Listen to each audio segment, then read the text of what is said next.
Hey everyone, welcome to the Freedom to Flourish podcast. I'm Dr. Joel Miller here with Dr. Tim Augustiniak. Dr. Tim, I'm so excited to jump into this with you today. We're going to be going over high blood pressure. We're going to talk about the most common causes with high blood pressure. We're going to be talking about what we find actually kind of drives high blood pressure, which is it's such a kind of a big topic that I think has so much just uncertainty around it. And so we'll get into all that good stuff. Again, talking about the causes of it, and then we'll talk about how do we fix these things. So I'm excited. I think we've got a lot of good stuff here for us. So yeah, with that said, Dr. Tim, I'm glad you're here. Thanks for coming. Thanks for being here with me. Got you on mute, brother. Let's see. Well, that's not good. Nope. How's it going? No other way to do it. It's going to be a great episode.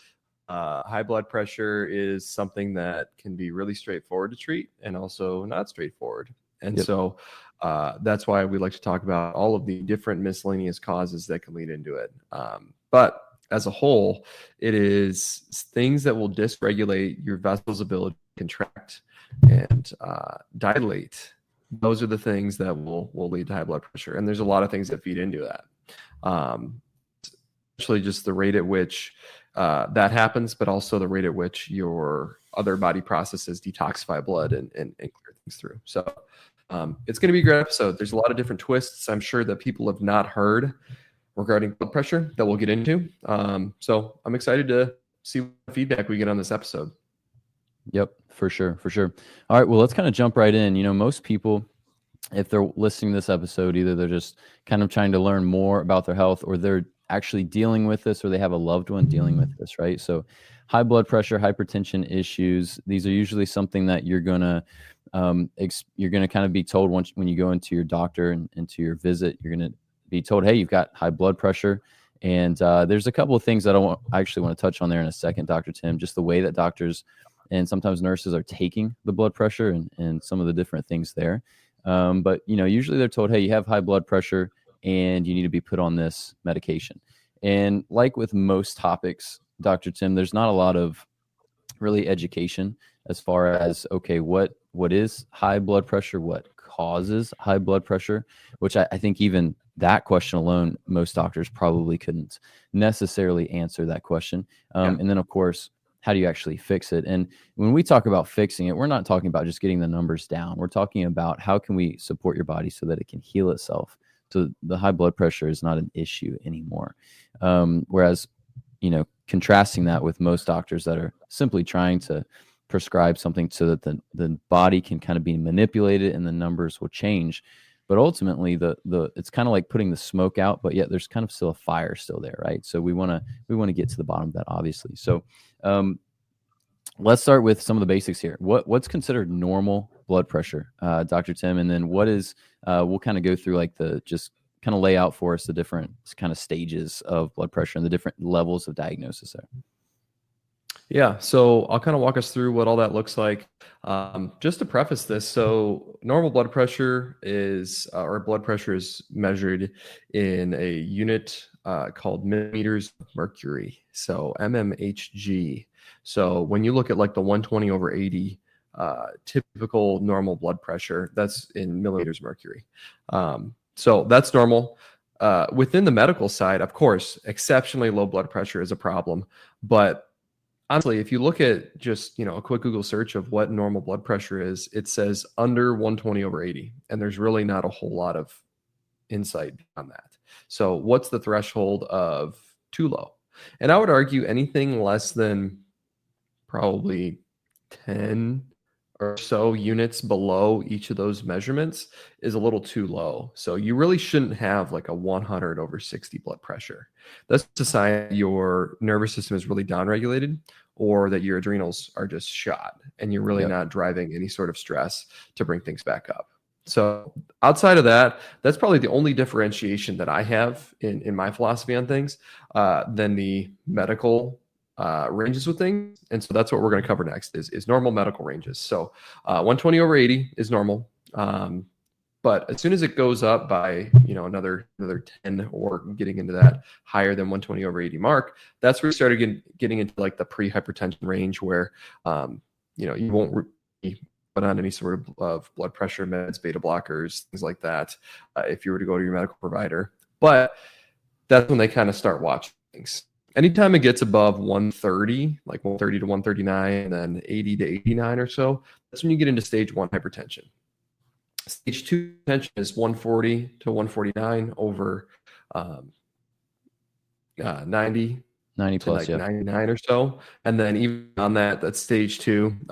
Once you get beyond that, stage 2 really actually lasts that. So I kind of spoke too soon. I didn't reference the note properly there. Stage 2 is just 140 plus or over 90 plus. And I'm over 180 over 120. That's where it's really kind of an emergent high blood pressure crisis where you should probably go seek urgent medical care, at least urgent care, emergency room, all that stuff. They say your max blood pressure really shouldn't exceed anything over 180 over 120 or even 190 over 130 or so, without getting pretty immediate medical care. So if somebody were to walk into our office and we were to see a blood pressure that high, technically, with what we're taught in school, we should refer somebody to the emergency room pretty promptly, because that is something that'll put you at serious risk for cardiac risk, heart attack, stroke, or ischemic event risk. So heart attack, stroke, pulmonary embolism, all those things. Yep. And what causes that is if you have any sort of blood clots or any sort of plaquing in your arteries, anything like that, the higher the pressure is of the blood that moves through your veins, the higher likelihood that it's going to stir up some hard, almost scab-like stuff that's in there. It can, mobilize and block some artery somewhere. And that's where you get your ischemic event, where you can't get oxygen to your tissues downstream of that blockage. So anyway, that being said, you have your pre-hypertension, your stage 1, your stage 2, and then emergent range. Our patients tend to have a wide variety of blood pressure ranges. I have to say I had patients that come into the office and things are just shy of that 180 over 120 range. But that's when I have a conversation with patients and say, hey, look, you're really supposed to do something about this. I would really recommend that you go see a medical doctor for this. And they go, nope, I don't want to go on those medications. Let's try to solve it naturally. And as long as I have that conversation with them and say, hey, you probably should do this, I guess we can move forward and try to do things naturally. So anyway, those are the normal ranges. And that's how that stuff goes. Anything to add there, Dr.?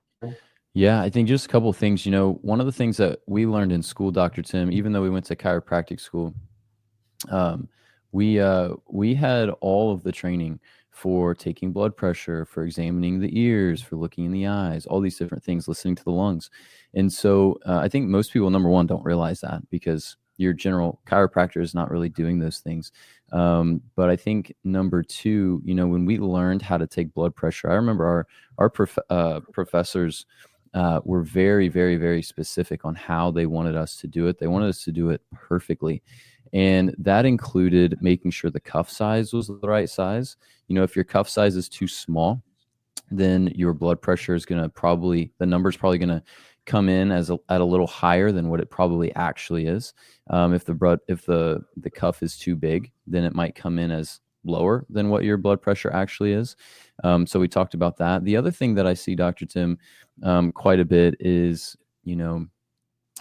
is really the arm placement when people are taking blood pressure. So, most of the time, from family members and friends and stories from patients, when they go into their medical doctor or the hospital, they'll usually take the blood pressure with the arm just kind of down by the side. And what we were always taught was the arm is supposed to be at heart level. And so at least when I take it, I'll have them have their arm at heart level. I'll hold it there for them.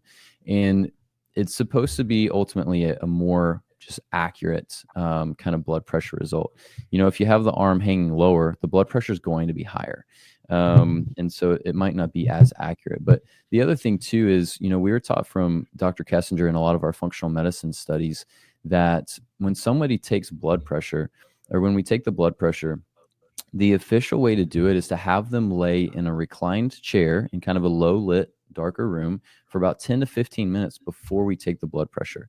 And so in my office, do I do that? I usually don't. Usually I will just kind of have them come up on the table. We'll take their blood pressure as we get into things. But technically the way I'm doing it, it's considered a screening. And that's essentially, I think, a reminder that, and maybe just kind of a heads up that that's considered a screening. It's not considered, the end all be all with your blood pressure numbers. So the main issue with that ultimately, Dr. Tim, is that patients go in, they're stressed for their appointment, whatever it is. They go up on the table, they get their blood pressure taken. It's a little bit higher. Their arms down by the side. It's a little bit higher. Who knows if the cuff is fitting right? And then, ultimately it's like, hey, you have high blood pressure. So number one, you have the effects of kind of having that label and that idea in your mind of like, oh, I have high blood pressure.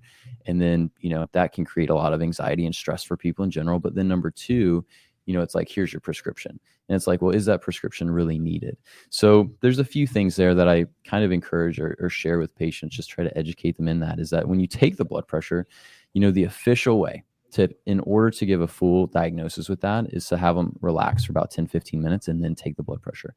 If I take it for someone, just kind of real quick, that's considered a screening. And so you're not technically supposed to diagnose off that. So kind of interesting. I don't know if you heard a lot of that, Dr. Tim, or remembered that. I know we've talked about it, I'm sure, at some point, but something that I think is kind of helpful to mention, at least for this topic.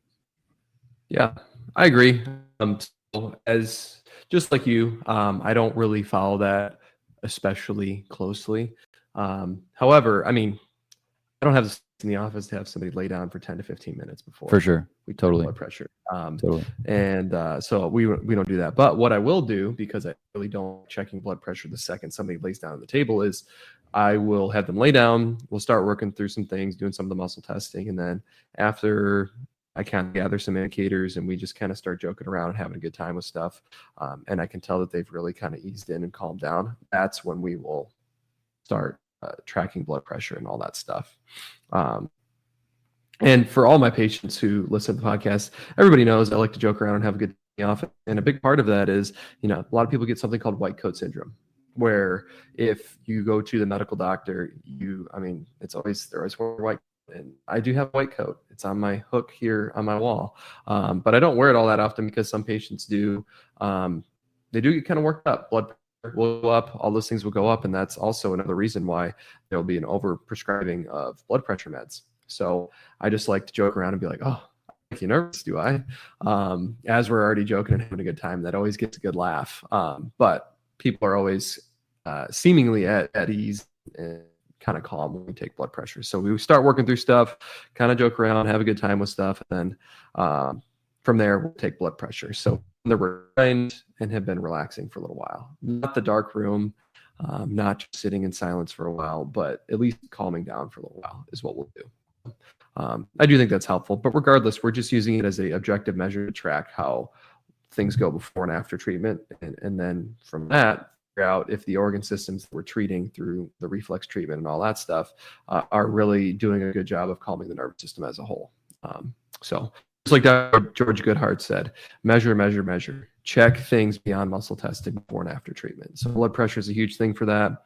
We'll do motion, heart rate, all kinds of things that really are a good thing to just check depending on what's going on. So, but beyond that, let's get into what causes high blood pressure. That's kind of the meat and potatoes of this episode. So, I've got 4 things on the list here. I'd love to hear your take if you would like to add more to this. But as a general thing, the most common thing that's going to cause high blood pressure, at least with a medical twist on it, is the categorization of something called atherosclerosis or arteriosclerosis.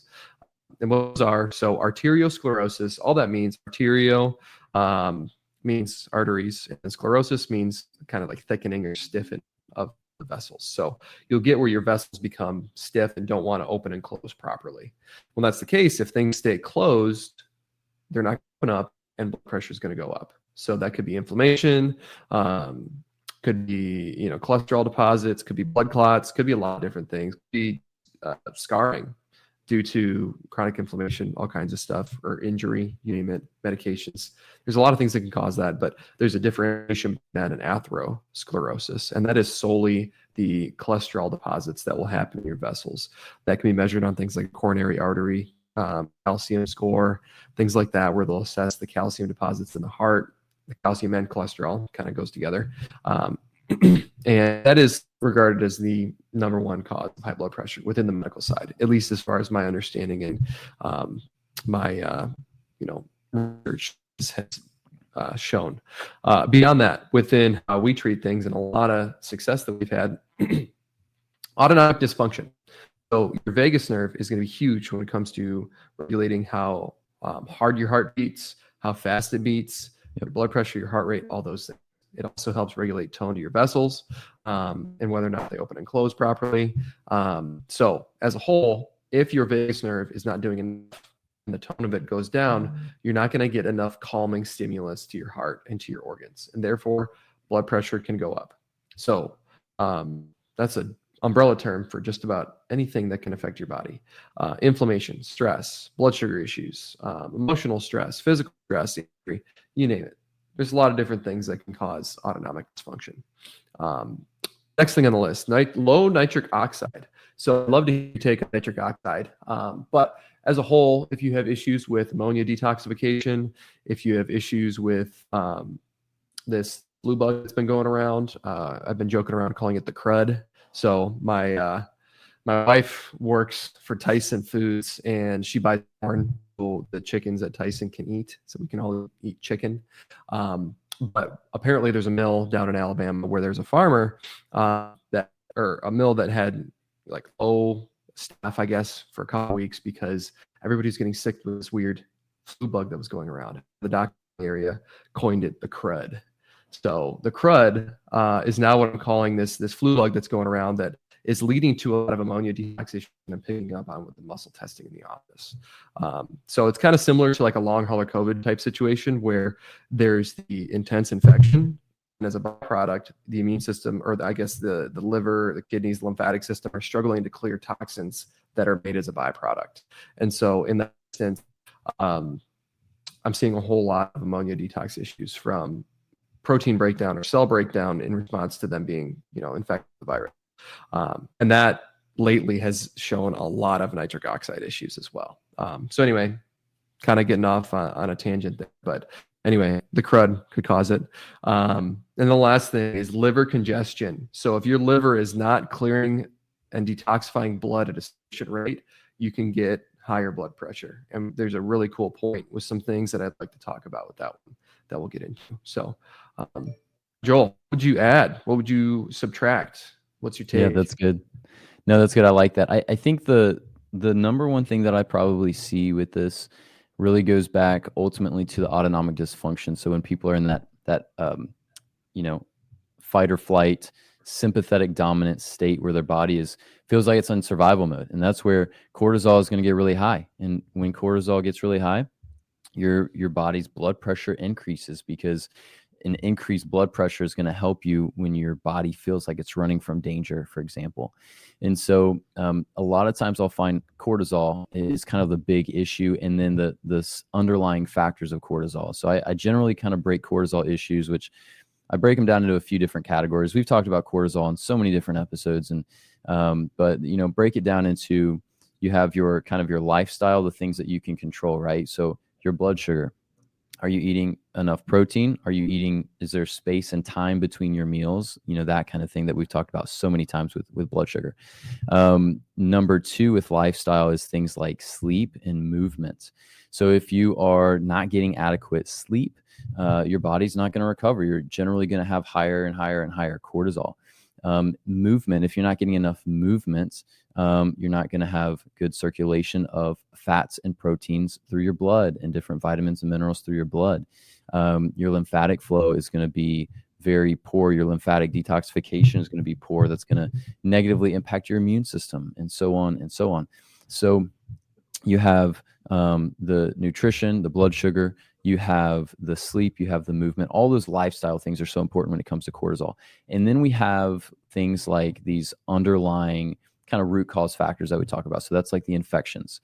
If you have a bacterial overgrowth or infection in your gut, a fungal or candida overgrowth or infection in your gut, parasites, if you have chronic viruses, whether it's Epstein-Barr or long COVID or something else, herpes zoster, the shingles virus, the list goes on. These different infections will increase cortisol. They'll put your body in this sympathetic dominant state, and that will always lead to high blood sugar or high blood pressure issues. Occasionally it'll lead to high blood pressure issues, but the ones that I find that like we address all these things and there's still a lot of issues going on, that's usually when the atherosclerosis is just like a massive problem. And a lot of times with that, they probably need to lose like 20, 30, 40 pounds sometimes, because having all that weight and really the metabolic disease is just causing so much inflammation and oxidative stress on their arteries and their heart and their cells in general. So a lot of times addressing that cortisol issue and so forth, which we'll talk about fixing these things, but addressing the hyper dominant, sympathetic dominant state and balancing out the inflammation with the body. And then also supporting with antioxidants, losing weight, all those things generally help massively with the blood pressure. The low nitric oxide, I think, is a good point. I don't think a lot of doctors are talking about that, Dr. Tim. So I'm so glad that you mentioned that.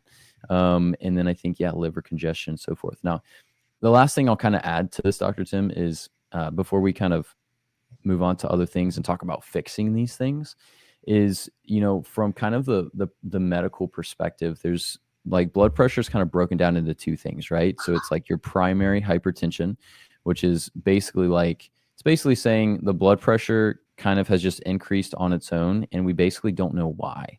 Like there's no identifiable cause necessarily.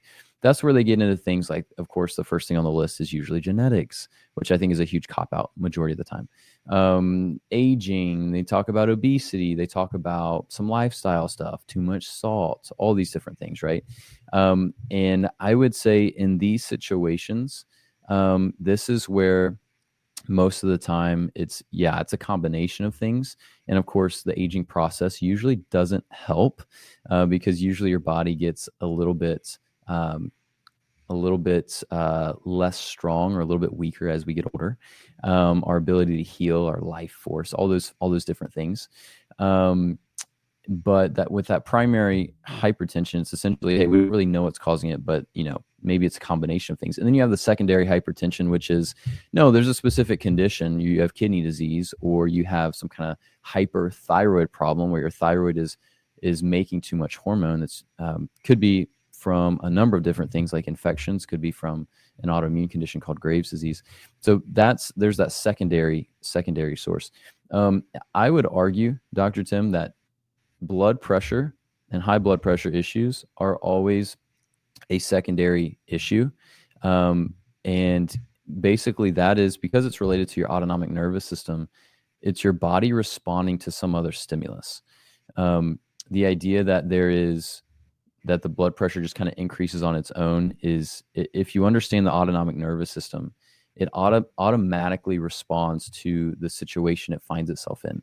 And so the hyper kind of sympathetic response of high blood pressure is not going to happen when there's no stimulus or there's no trigger. And so I would say, in a very simple sense, that really all blood pressure could be considered a secondary issue. And I think it should be.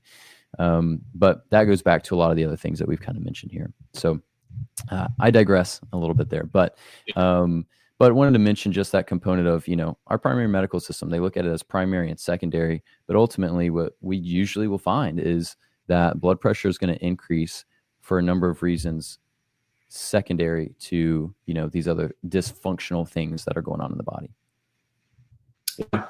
It doesn't just happen. There has to be a cause. It's not like we were designed to just require medication to bring blood pressure back down. There's always a cause. There's always a cause for everything. Even with infections, you came across an infection, your immune system got dampened for some reason. It goes beyond this whole topic. So, totally agree there. But let's get into like each of these things individually and how we go about fixing it and some interesting components. So when it comes to, I kind of already gave like a clinical tidbit on ammonia detoxification and nitric oxide. But what I'd like to talk about is liver congestion. So there is a product from Standard Process called Antranex. And there's a book that I'll often use in the office for various objective measures and physical examination techniques where they recommend a test that's called, or I don't even know what it's called, but what you do is take a blood pressure cuff and you put it on somebody's calf. And you don't actually listen for, the lub dub and all that stuff to hear when you can actually hear the heartbeat, blood pressure. To assess blood pressure, all you're doing is looking at what the number increases to before the patient starts to actually feel pain. So you just tighten it, and it's going to feel pressure, of course, but at some point it'll kind of shift over to a pinch and it actually gets painful.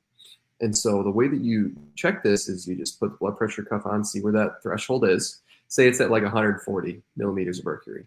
What you do is you actually have the patient chew up 2 tablets of Antranex and then recheck immediately after, see if it changes anything. And you wait about 10 minutes and see how things do. And then you have them take 2 more and then check it 10 minutes later again. And if it is a liver congestion issue, what that'll do is it'll actually bring blood pressure down quite a bit, meaning you can, you basically have tolerance in the vessels and in the muscles for cramping and for pain. And so blood pressure, or I guess the pressure on the blood pressure cuff, say it started at 140, they'll be able to tolerate it at like 160 or 170 or 180 before they feel pain. And if it really is the problem, the liver congestion is the problem, it'll end up going up by like 30 or 40 millimeters mercury just with testing after about 10 minutes. And chewing up those Antranex. But I'm sure everybody's like, well, what the heck is Antranex and what does it contain? Antranex has something in it. It's called like Yaton. It is regarded as the hormone that regulates liver detoxification at the rate at which liver detoxification of blood works. And so the more of that you have, the faster you clear blood through the liver. And so if your liver gets really congested full of blood and you're not really getting it out because you're not detoxifying things at an appropriate rate, you can get high blood pressure. And it is not super often that one does a really, really, really good job at fixing things. But man, when it does a phenomenal job. And it is incredible to see in the office that just chewing up 2 tablets of this stuff will cause blood pressure and the threshold for that pain to go down by like 40 millimeters mercury. I've seen it where patients come into the office and they've got blood pressure at like 150 to 160 over 110, and they chew up 2 of those or 4 of those by the time that they're done with it. And after treatment, their blood pressure is completely normal. And the cool part about this stuff is it'll decrease blood pressure to normal, but it won't push it past. So it's not like it's artificially shoving things downward. It's just opening up that pathway to clear blood. So that way you can detoxify and get that blood through and decrease pressure.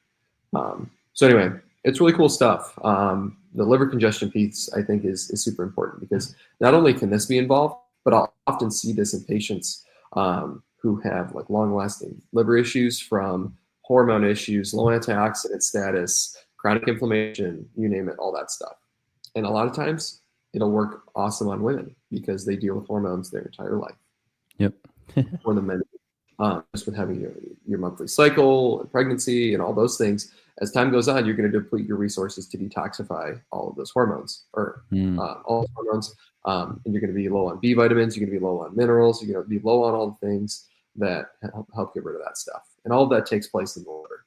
So your liver is going to be, I guess, hurting at that point. It's going to be struggling to do its job. And so replenishing those B vitamins, minerals, all those things can be really helpful.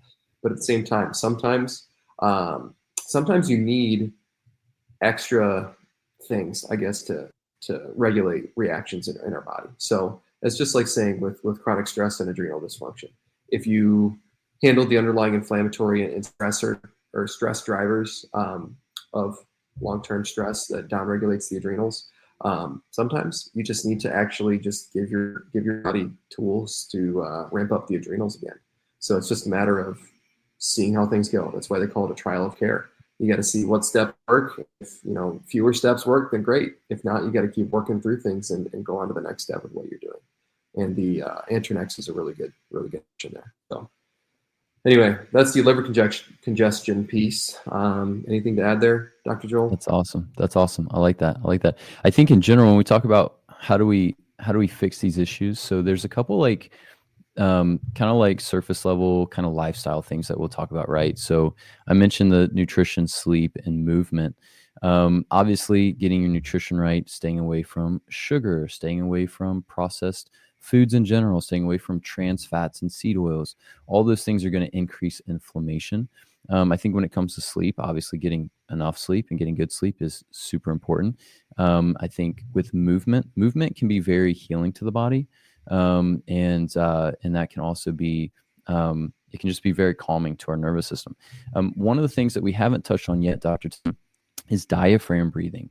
And diaphragm breathing is one of those things that can really support the vagus nerve and vagal tone. And so what diaphragm breathing is essentially breathing using your diaphragm, which if you think about your core, and Dr. Tim, I'm going to try to explain this that people can understand just by listening. But if you think about your core, you kind of have like let's say your abs on the front and the sides, you have your back muscles in the back. On the top of your core is the diaphragm. And the diaphragm kind of sits, if you think about where like the bottom of your sternum, your chest bone is your sternum. And at the bottom of it, that's roughly where the diaphragm lies. Ultimately, depending on if your lungs are expanded or not there, but your diaphragm lies around that area, and it's the top or the lid of your core. And so essentially when we breathe in through our nose and we have our mouth closed, we have the tongue on the top of our mouth, and we are breathing in, not so much feeling it in our chest, but we're trying to expand our abdomen and kind of push our stomach out. That's kind of your loose description of diaphragm breathing.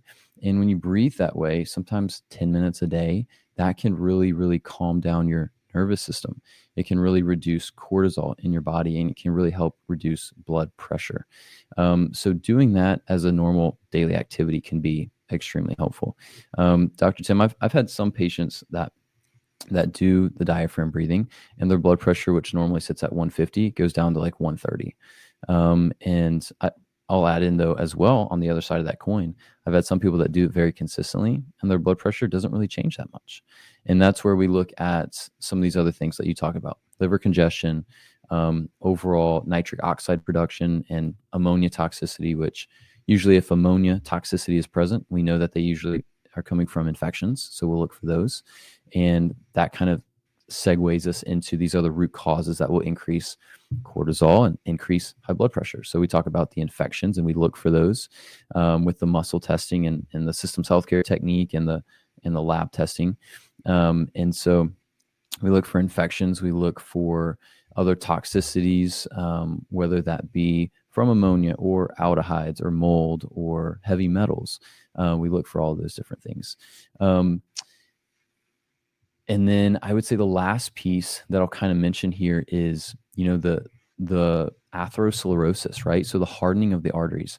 A couple things on that. You mentioned the calcium artery score. So it's essentially you get a CT scan of your heart and they show basically where all the calcium and like plaque buildup is in your arteries. I think that's a great test. A lot of times when people are really concerned for their cardiovascular health, I'll recommend they go get that imaging done, which you can get through your primary doctor. You can usually get at an imaging center. I think for us, it's like we send them down to an imaging center. I think it's maybe $200. And then the other test that I'll usually recommend is your advanced cholesterol panel, which is not just the total cholesterol and HDL, LDL, all that stuff, but it has the LDL particle number, the LDL particle size, and all that stuff. So with LabCorp, which we use, the NMR lipoprofile is the name of that one, the NMR lipoprofile. And then with Quest, I think it's called the Cardio IQ. But those can be great tests to get kind of the full picture of things. I've had a number of patients that get the typical cholesterol panel, and honestly, it looks not too bad. And then we get the advanced panel, and it's like, yeah, you are getting pretty close to having a heart attack here. And we need to take this pretty serious. So with that said, in the atherosclerosis, that plaque buildup in the arteries happens because of oxidative stress. So what is oxidative stress? It's basically any inflammation that happens on the cells. There is a number of different things that we've kind of talked about that can cause this, but one of the biggest things we see that's helpful with this is antioxidants, specifically vitamin E and something called cataplex E2 from Standard Process. So for most adults, they're needing like 4 of them 4 times a day. And it's not usually something that they're on for just a few weeks. It's usually like 2-3 months. But it can be massively helpful to basically protect the arteries while you're addressing the underlying issues for what's driving this atherosclerosis. So that's usually a big one. I've heard some people talk about, I actually have one patient that had taken a CT of the heart and had all kinds of different plaque buildup. He did not listen to what his doctor prescribed, but he went and did EDTA. And that's a substance that's, considered to be something that can really detox metals from the body and, detox plaque and get it out of the arteries, all that stuff. I haven't seen that a lot personally, but this patient did that for a couple months and went back, had it scanned again. It was gone. Like all the plaque was gone. So really interesting kind of testimony with that one. But between the autonomic nervous system, talk about nutrition, talk about sleep, talk about movement, those are all things that you want to learn about and you want to do really well. And then when those things are doing well, but there's still a little bit of an issue, that's where we go to, hey, are there some infections here? Are there different toxins, different nutrient deficiencies and things like that? Now, of course, the number one thing we talk about with helping cortisol and reducing cortisol is protein intake. So you obviously want to make sure you're getting enough protein. I would say the number 2 thing nutrition-wise is probably grass-fed butter, to be honest. I see that all the time for people. Of course, things like magnesium, different supplements like that can also be helpful with stress in general. But there's a lot that can be done there, lifestyle wise, nutrition, sleep, movement, all that stuff. So those are definitely important. Atherosclerosis, talked about that a little bit, nitric oxide and liver congestion. We've talked about that a little bit. Dr. Tim, anything else that you would add to these things or any other little things you might add as kind of like a summary or just like main takeaways for listeners? Here's a couple things that came to me. One, on your topic with diaphragm breathing, the people that does end up working to decrease blood pressure, I often argue that that's because they tend to be the people that emotional stress is a driver of their issues. So their piece of the stress pie chart does end up being work stress, life stress. They tend to be more type A, so they worry about things more. They have more anxiety. And a big part of that does come from just mindfulness and taking the time to just relax, diaphragm breathe, taking a minute to actually just be still and meditate a little bit. And I think that can be really profound in people who do tend to worry about things quite a bit, especially with how fast-paced our world is nowadays. We never really take time to do that. I think it's beneficial for everybody, and it might, on an objective measure with blood pressure, it might not affect things as much with other people who have underlying chemical drivers of their pressure issues. But I still would argue that it has an awesome effect on the nervous system in calming things down. Yep. So anyway, that's one thing I want to add there. Now, with your topic about the whole, having a complete cholesterol panel done or a complete lipid panel done, I think it's really important to mention why the size of LDL particles is so important when it comes to atherosclerosis. Yep. So think of it this way. If you got like a really, really thin, small crack that runs along, say like, I don't know, a driveway.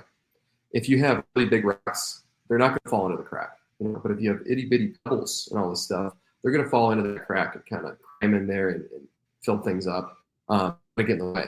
So the same thing happens with your vessels. So if you have large LDL particles and you have these small cracks run along your vessels due to inflammatory cells and immune system that are all spiky that'll kind of scrape along there, large particles won't clog that crack.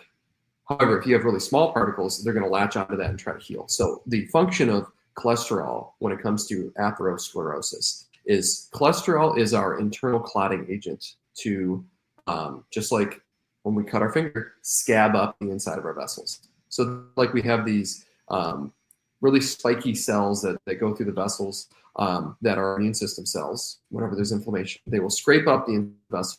And then from there, our body goes, oh, we have injury here. We have a scrape or some sort of cut on the inside of our vessels. Let's try to clot that so it can heal. And that's where the cholesterol clogs in there.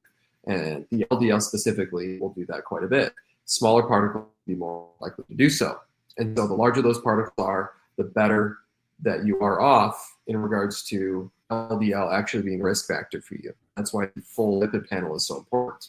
Things that will decrease the size of your LDL are insulin issues, inflammation, poor metabolic health, lack of exercise, poor sleep, chronic stress, all the things that we always talk about that just really aren't good for you.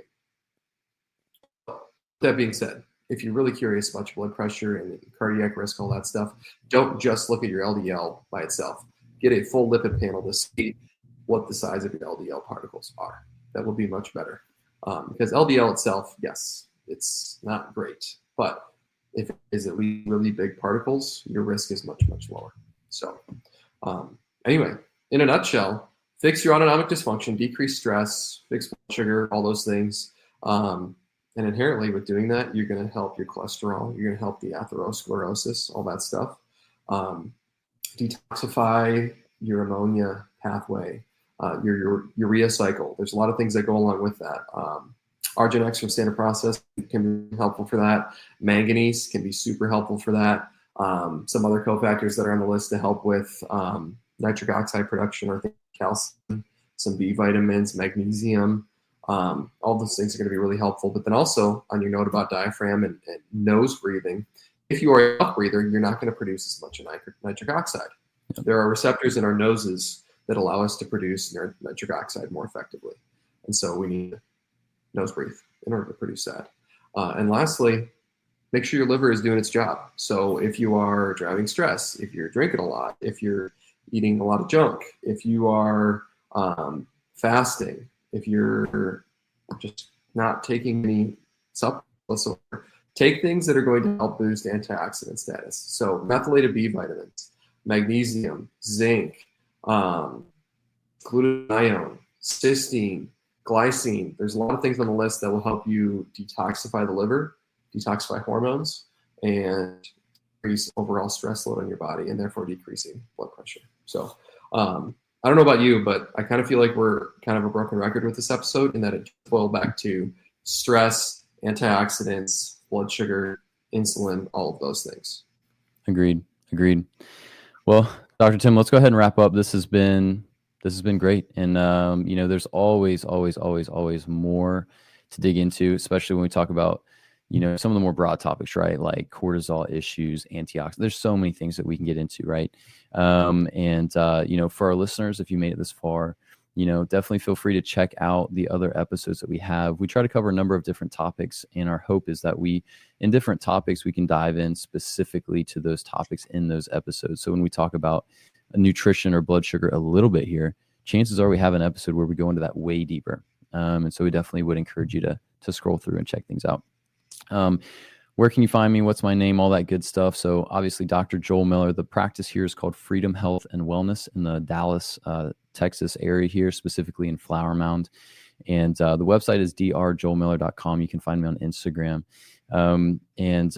That's pretty much it for me there. If you have any questions or need any help or direction with anything, please reach out to us. We'd be happy to help with you. And Dr. Tim, how about yourself? I'm Dr. Tim Augustiniak down here in Bentonville, Arkansas. Practice called Flourish Functional Wellness Center. If you want to find me online, my website is draugustiniak.com. That's draugustiniak.com. You can also find us linked. So we just added into the description of all of our podcast episodes links to our websites. So if you're in the Northwest Arkansas or Arkansas area, Missouri area, all that stuff, I'm here. And then if you are in the Texas area, Dr. Joel is down there. You can find either of our websites linked to the bottom of our podcast description. And then from there, if you guys have any questions, comments, concerns, feel free to reach out on all the contact info that we have on our websites. Any suggestions for future episodes would be greatly appreciated. thanks everybody for listening. Hope you guys enjoyed, and stay tuned for the next one. See ya.